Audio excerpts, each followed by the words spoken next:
Great job. Damn.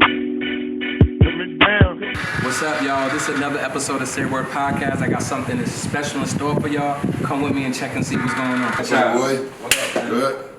Always. What's up, Bless, man? man. Welcome. Appreciate you showing love. Appreciate you taking time out your busy schedule. I know you're a busy man, but definitely appreciate the love. Let's just get to it. Let's get right to it. As we embarking on Martin Luther King's speech, Okay. August 28, 1963. Okay. And for me, that speech was the beginning of what we're experiencing now, because he warned us back when our older people in our family about, if we all come together, how stronger we can be. And the movement now, rest in peace to Mr. George Floyd, the movement now has sparked something different that we haven't seen in a long time. And I'm definitely blessed to have a voice and to voice my opinion and get people together. And the best thing we can do now is get out and vote. You already know that. That's a fact. What do you feel about like the NBA owners? Like, do you feel like they should be more verbal what's going on? I mean, being a basketball player is like you're working with them, but at the same time, it's half of the NBA is African American. Let's just be real, you know what I'm saying? So it's like somebody should be able to be a little bit more verbal what's going on in every situation. By LeBron stepping up with more than a vote like that right there. If the NBA didn't want to do it, the Players Association with Chris Paul and those guys, they took their own insinuated to be like, hey, if they gonna drag their feet on it, we gonna make it known. Even in what they're playing in the bubble with the Breonna Taylor, rest in peace to her soul and her family. So they're bringing, like you said to me, they're using their fame in the right aspect in this point. Speaking of the bubble, would you go play right now in Florida? Like I'm just saying because it's really crazy right now with the whole bubble situation with family members. I know what's his name from the Lakers, the guard that JR took his spot. He didn't go because one of his sons was sick. Yeah. So that's tough, man. It's weird. Would you go play right now? If like right now, only like I said, the hardest part for me would be stay away from the beaches because I love beaches. But like I mean the locked in mentality, they'll be there until October for this season to finish the season off. So they've been sitting around. The corona is a risk, and God bless those players and the staff and everybody that's there. They've been able to be COVID free so far. So I would definitely go down there and hoop, man, if I had the opportunity. But like they said, you just gotta be safe and eat the right things and be safe. I'm gonna get to some basketball stuff, man. I'm gonna just say this, like, you're definitely a Hall of Famer. You definitely changed basketball. I just wanna, where did it all start from? I know you're from DC. Who put the basketball in your hand? Just things like that. How did you know, like, you was like that guy? What age did you know you was that guy that you knew you was going to the next level? Who started you off with this thing? Man, growing up, I was a football fan. I loved the Cowboys. Even though I grew up in D.C., I'm a huge Cowboys fan. Not a Redskins fan? Not a Washington football team wow. fan. So they're not the Redskins no more. I know they changed the name. So all my boys back home, I'm giving them hell. It's a fact. I'm giving them shit. I'm like, the Deadskins. I call them the Washington Dippers, man.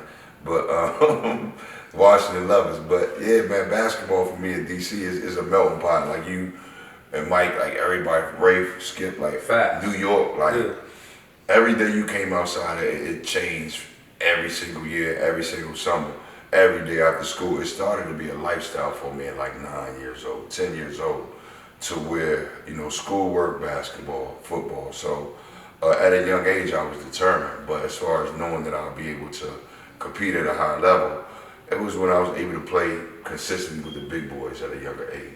Okay. Opinion just on the basketball culture out there just alone, like that whole, I mean, you got DC, you got PG County, you got Maryland, it's a lot of superstars out there, and you're probably like really, in my eyesight, you're probably like top 5 out there. It's a culture, it's a lifestyle of basketball in DC. From even before Adrian Dantley and those guys, those legendary guys had games that I heard were similar to the GOAT in them in New York. And I think we take a lot of pride in, dribbling the basketball, being showmen. Our music says it too. Go-go music says a lot about our style and who we are. So Basketball to me, coming from Washington, you had to compete and be athletic. You had to be more than just a basketball player. So I think that was instilled in me being one of the smaller guys on the court. So I had to fight to get out there to hoop.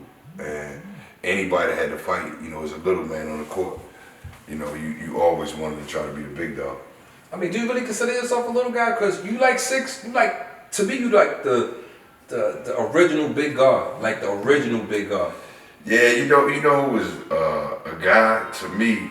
Only reason why I say that because when you going up against in today's game, I think I'd be a big guy. But when you playing against Shaq and Tim Duncan and all those guys, you got guys. Lamar Odom, was at a point guard at one point in LA. So and with the Clippers. So, but to be able to mix it up with the big guards has always been good for me. Okay. So to me, you're like the original, like prototype, original big guard, just off the top. Penny. Huh? Penny. Yeah, but Penny's 6'7", so to me, he's not in the same class as you because you was like the original big guard. Like nowadays, you see the Westbrooks, you see the D Roses. Like you originally started that. It's a good thing because these guys nowadays they run faster. They got, they have a lot of different training things that they have access to.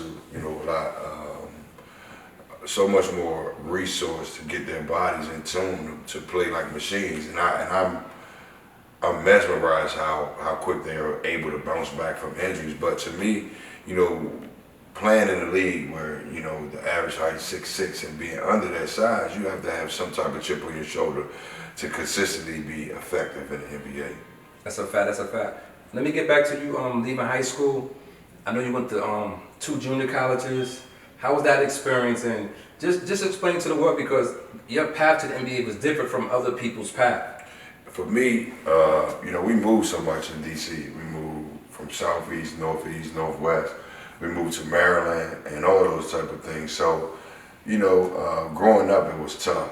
I got to get my GED to play basketball, but I always was determined to at least give it a shot. Facts. School first. That means getting your GED, being disciplined, and the basketball court. That whole aspect is a lifestyle. So I had to adjust a lot of things that I did.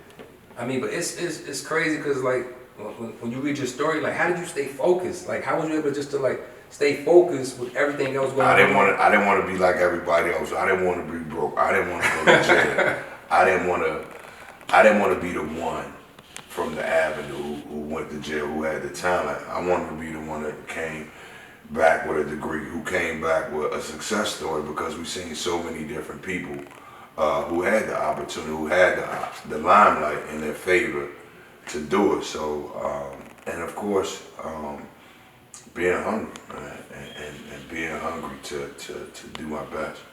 That's amazing, man. Like I'm gonna shoot to Maryland real fast. I know you went to Maryland for 1 year.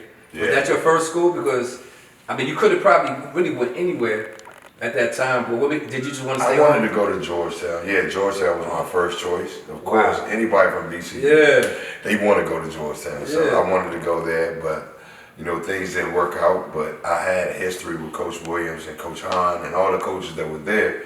So Maryland was an easy choice for me to, to be able to go out and hoop. It's crazy because I was reading something that you had said like you was gonna go back to school. I remember I was watching one. I did. I actually went back to school for my first 2 summers. Okay. But the demand for me to go on tours to Asia, to Italy, and to do commercials, so it was overwhelming my schedule. So and then I got a little bit more famous on campus, so it kind of took away. I knew you wasn't going back to school. I was like, he's out of here. I was like, I know he's going to the draft because like I remember you was killing. It was for me not to go back to Maryland. It wasn't really a decision of was I going to be in the top 5, but after seeing some of the people that were in that class, I was like, hey, let me give it a shot. Let me see. Talk to my family, my grandma, Coach Williams, and we definitely had a good plan for me to leave early my junior season. I think it was the best decision for me and the university. 2 years after I left, the younger guys that, you know, were playing under me, they went to the Final Four 2 years in a row. Ron Dixon and Lonnie Baxter, yeah. Steve Blake. So Wilcox, Mouton, you know, all those guys, Chris Wilcox, all of them, man. So, you know, it trickled down effect, and we were able to now, you know, powerhouse in the Big Ten. So leaving a legacy there, to me, is something that I've always wanted to do also. Let's go to draft night. With the second pick in the 1999 NBA draft, the Vancouver Grizzlies select Steve Francis from the University of Maryland. Yeah, buddy. Yeah, like people don't understand how stressful draft night is. Like just the behind the scenes stuff. Like you don't know where you're gonna go. You don't know where you're gonna fall. Like they might say you're gonna fall number 2. Really, to me, you should have been number 1. Yeah, I thought that. That's my word. Word is bond. Like you should have been number 1.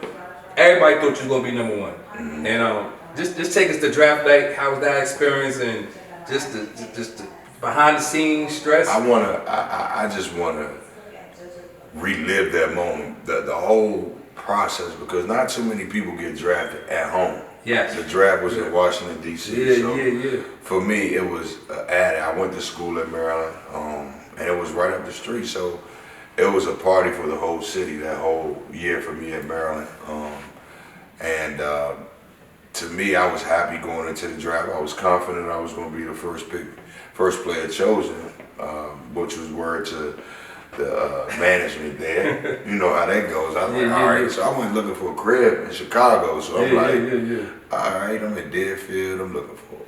Me and my brother went out there, and you know, draft night, they pulled the rug from up under me, man. I remember.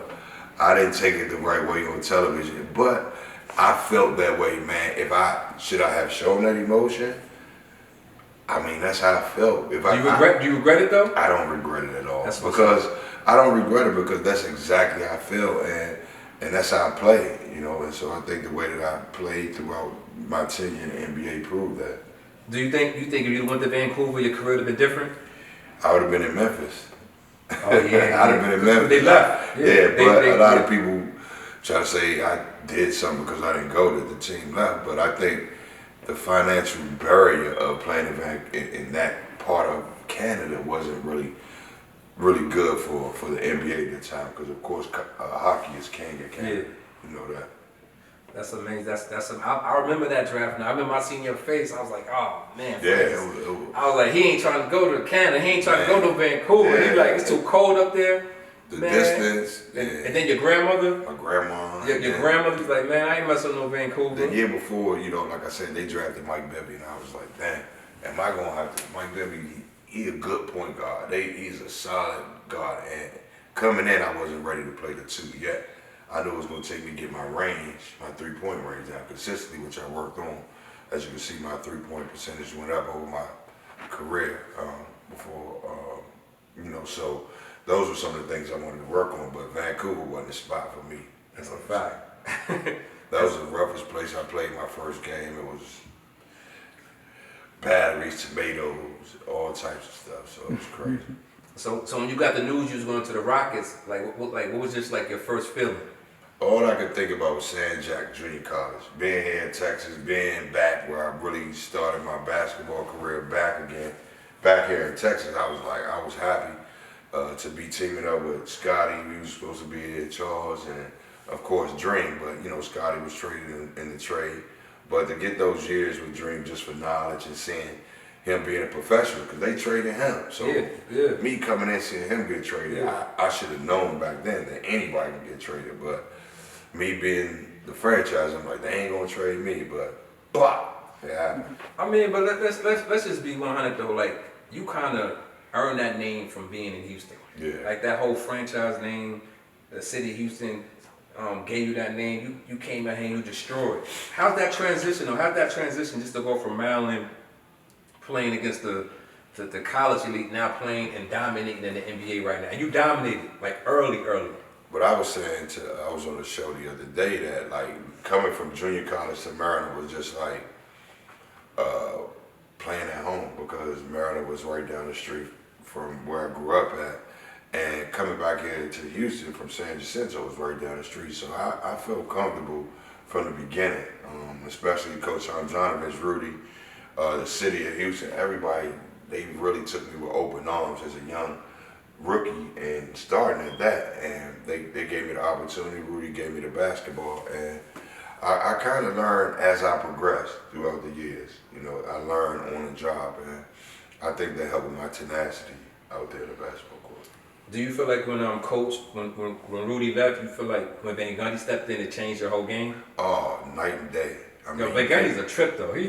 Jeff. He be bugging. Jeff, man, look at the Knicks, man. Yeah. That shot up. Well, people don't like, but listen, it's crazy. People don't know that about him. I remember like, I was at one of their practices. I think I came on their practice one time, and was me and him fighting that day? I don't know. It was crazy. It was crazy though, and he changes up your game. He has a interesting theory about basketball. I mean, inside out defense, the defensive aspect is great, but when you got a coach, and a lot of college and high school kids are going through this, when you got a coach that's trying to play mental games with you, like, those things are healthy for not only on the court but off the court, but it's not helping the team, because if a coach is in one player's head, the big, or he's in the guards player, you're going to make the team, you're going to put imbalance in between the players, and the camaraderie is going to affect, and you're going to see it on the court. And I think what he said, like Catino and Steve, so right there alone, after the fact, he said, I didn't like Catino and Steve together. So throughout the season, as I looked at some of the games, I could see some of the imbalancement and some of the decisions that was made in some games. It's funny. You gotta be real intelligent to go back and look at it, because I did this years, like he said, I didn't like Steve and Catino together, so I went back. Like, that's whack though. Like y'all played ball together. Yeah. Like y'all got the job done. Absolutely. I think y'all was like two of the top scoring pair guards in the league for a couple years. Yeah. I think it was Ray out in the sand. Yeah. That was ahead of us one year, but you know, but if we put the ball myself, I'd have put the ball up a little bit more. I think I could have averaged more, but being an all-around player and trying to get everybody involved, that's what comes with that job. I'm gonna go back to the whole big guard situation, because when you watch basketball now, like I said, you was probably the one that originated that athletic big guard dunk on you. We going 360. We never seen nothing like that. Like listen, son. Like you know, Mike is my cousin. He's a point guard. We got Chauncey Billups. He's a big guard, but they wasn't like you. You was more like you was kind of like ahead of your time. So I know right now Van Gundy, like he look at Westbrook and them like, yo, Steve Francis was doing this 15 years ago, and I was, you know what I'm saying? Yeah. I was fun and what stays in my head is when Kevin Johnson dunked on Hakeem. I remember that. So he like 6'2". When I seen somebody that size, I was like, let me try this. Anybody I see. And I don't give any big man, look, y'all, I got some bodies, but except for Shaq, he already told me I wasn't going to do that one. But anybody I seen, I was going to try my hand. You know, so that was my mentality. That's what I wanted to do. I wanted to go and try to punish the rim and get a post. Yeah, man, that was crazy, man. You know how that stuff goes. Yo, hold up, man. Yeah. You got to show me something crazy, man. I know the franchise. Show me something that's just like something that defines your playing career, man. Like I got something while I'm hold on, let me show you something real quick. I got this one painting real quick. I showed some people, man. This painting. Our first playoff game at the Toyota. So you got Cat doing it live, of course, Moochie Yao against the Lakers. So that feeling playing with Yao Ming, one of the greatest. Playing with Yao, man, it brought so much attention. Of course, the media attention. Everybody that, you know, it was like Elvis or like Run DMC. Okay. Or Hov coming anywhere we go, cameras everywhere. But right here is one of the most significant moments. I remember this game, yo. And, so you know, I'm from that was in DC. You was at the game? Nah, I was at the game, but I remember the game because I'm from New York, so I remember like you hopped on the thing, shot the thing at the buzzer. Bro, the game was crazy. Man, it was snowing so bad that night of that game. Me and Steph, we was talking. I was like, man, if it come down to it, I'm hitting this. So if you look at the end of that game, everybody ran. I ran straight to the ball. I remember that game. And look, my man, my coach Eddie Jordan, he's from DC. Yeah. That's my man right there. He from DC. So How was playing in New York? I'm from New York, so I'm just, the Knicks are so terrible. The drive. Only thing that I didn't like, the drive from Westchester to the city. Oh yeah, it's a fact. The drive was crazy. Deers coming out the woods, but every night playing in that garden, bro, you gotta bring it. Like, and I seen people careers go, damn, scared to shoot, environment is scared to crazy. dribble. I'm like, yo, The I'm environment talking is about crazy. some of the top players. Like, I'm like, yo, you passing the ball fast, man. So you know that come from this shit. But you taking that shot. Yeah, so it was all about having the confidence, on and off the court. And you gotta keep that killer mentality. You know how that is. Man, that's what's up. That's word up, man. I see the Orlando jersey over here. Yeah, so I'm gonna show you my Orlando Magic. This is the Orlando Magic jersey right here, man. Bro, I'm telling you some real shit. Like when I went to Orlando, right, I was like, damn, I get to play, a whole new system. I'm pissed that I left the Rockets. I was like, shit, this is the best opportunity for me to show, my skills in another city. So I was gonna get back, man. I was like, fuck what the Rockets did to me. I'm gonna go down here and play the best basketball. I think I was having, my best years down there, even though we switched coaches like 3 or 4 times in 2 years. But, individually, I think I flourished a lot. Do you feel like you had something to prove at that point? I had to. Like, you gonna shut them down? So you like, man, how you gonna how you trade the franchise? So I'm in my feelings. I took it personal. So when I went there, it made me think about this. Talk about that. Because This one of the Memphis jerseys, one of my Vancouver jerseys, one of the original ones that nobody really had. There's only one of 3 of these. Any other that you got is a complete knockoff. And you never played there. I never played that's there. That's even crazy. Man. You never played there, and it's like. I just something that I always wanted to remember to my start. And actually, I got traded back there at the end of my career just to, to clear some monies for the Rockets on the salary cap move. But, all in all, it beginning and ended with that number 23. Facts.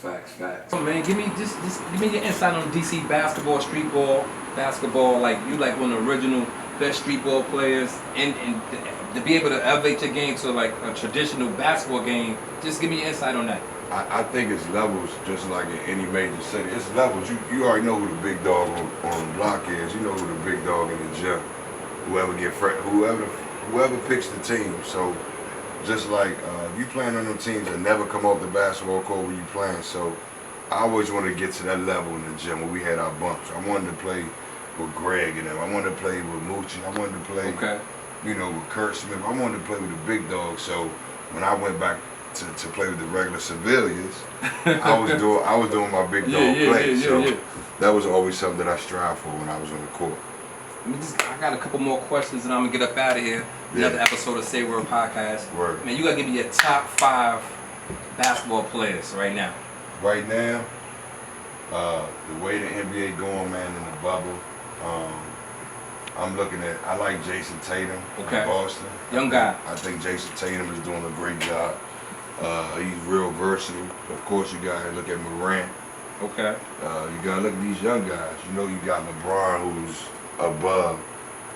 He's on another level. Kawhi. You can keep Steph Curry. And of course, a lot of people don't give him a lot of respect. If you want instant 100, it's Dame time. So that's a fact. He's it's killing. Dame time. Yeah. So I think this right here has shown on national TV what people been missing because he's been in Portland. And for me, if I'd have went to Vancouver, it would have been the same thing. So, word. That's a fact, man. Listen, man, appreciate the love. Thanks for having me in the crib, man. Anytime. Another episode of SayWord podcast. We got Stevie Franchise with us. Man, check out our YouTube channel. Check out our podcast on Instagram, SayWord. Anything you want to say, Franchise? Want to get up out of here? Shouts out to Joe, Mike James, all the guys, man, that had the opportunity to come on SayWord podcast. Keep it 100, Franchise. Deuces. We out. Yeah, coming down. Starting down in 6 floors and 89 Cadillacs. 2 big guns, yeah, we got that. Ride through the city like we really like Diddy, but I pull the ball out and score 50.